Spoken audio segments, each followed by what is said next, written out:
പാതിവില തട്ടിപ്പിൽ പ്രതികൾ 231 കോടിയുടെ പണം തട്ടിയെടുത്തതായി മുഖ്യമന്ത്രി നിയമസഭയിൽ 1343 കേസുകൾ രജിസ്റ്റർ ചെയ്തുവെന്നും 665 കേസുകൾ ക്രൈംബ്രാഞ്ചിന് കൈമാറിയെന്നും മുഖ്യമന്ത്രി വിശദീകരിച്ചു. രാഷ്ട്രീയക്കാർക്ക് പങ്കുണ്ടോ എന്ന് അന്വേഷിക്കുമെന്നും മുഖ്യമന്ത്രി നിയമസഭയിൽ വ്യക്തമാക്കി.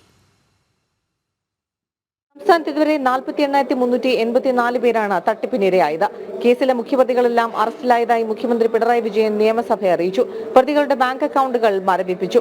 1343 കേസുകൾ രജിസ്റ്റർ ചെയ്തു. ഇതിൽ 665 കേസുകൾ ക്രൈംബ്രാഞ്ചിന് കൈമാറി.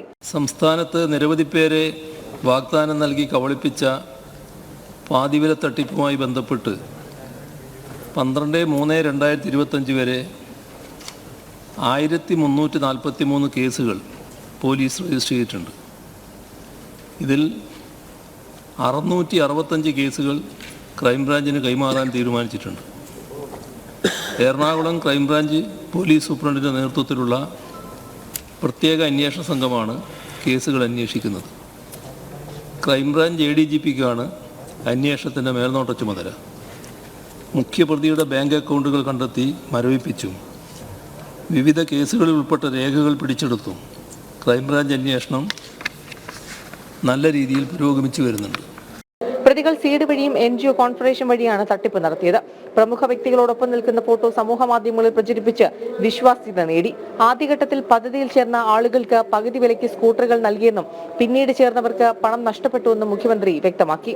പ്രമുഖ വ്യക്തികളോടൊപ്പം നിൽക്കുന്ന ഫോട്ടോകൾ സമൂഹ മാധ്യമത്തിലൂടെ പ്രചരിപ്പിച്ച് ജനങ്ങളുടെ വിശ്വാസ്യത നേടിയായിരുന്നു തട്ടിപ്പ്.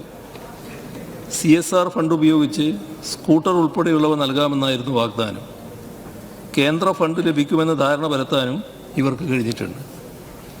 വിശ്വാസ്യത ആർജിക്കുന്നതിനായി വിവിധ സ്ഥലങ്ങളിൽ കോർഡിനേറ്റർമാരെയും ഫീൽഡ് സ്റ്റാഫുകളെയും നിയമിച്ചാണ് ഗുണഭോക്താക്കളെ ആകർഷിച്ചത്.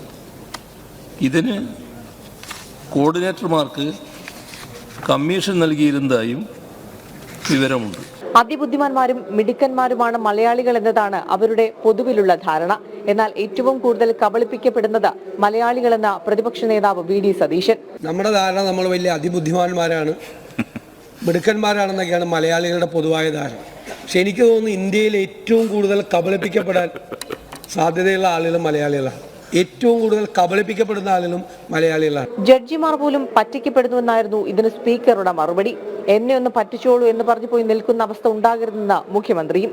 ജഡ്ജിമാർ വരെ പറ്റിപ്പോകുന്നുണ്ട് സർ. തീർച്ചയായും ഇത് തന്നെയാണ് വലിയ പ്രശ്നം. അത് അങ്ങ് അതിൻ്റെ യഥാർത്ഥ വശം തന്നെയാണ് ചൂണ്ടിക്കാണിച്ചിട്ടുള്ളത്. ഇക്കാര്യത്തിൽ പൊതുസമൂഹത്തെ ബോധവൽക്കരിക്കുക എന്നുള്ളത് വളരെ പ്രധാനമാണ്. എന്നെ ഒന്ന് പറ്റിച്ചോളൂ എന്ന് പറഞ്ഞിട്ട് അങ്ങോട്ട് പോയിട്ട് ഈ പറ്റിക്കുന്ന കൊടുക്കുന്നേ. പാതിവില തട്ടിപ്പ് കേസിൽ അവസാനം അറസ്റ്റിലായത് സായിഗ്രാം ട്രസ്റ്റ് ചെയർമാൻ ആനന്ദകുമാറാണ്. കസ്റ്റഡിയിൽ എടുത്തതിന് പിന്നാലെ ദേഹാസ്വാസ്ഥ്യം അനുഭവപ്പെട്ടതിനെ തുടർന്ന് ആനന്ദകുമാർ സ്വകാര്യ ആശുപത്രിയിൽ ചികിത്സയിലാണ്. കേസിലെ മറ്റൊരു പ്രതി അനന്തു കൃഷ്ണൻ ജയിലിലും. ജനം, തിരുവനന്തപുരം.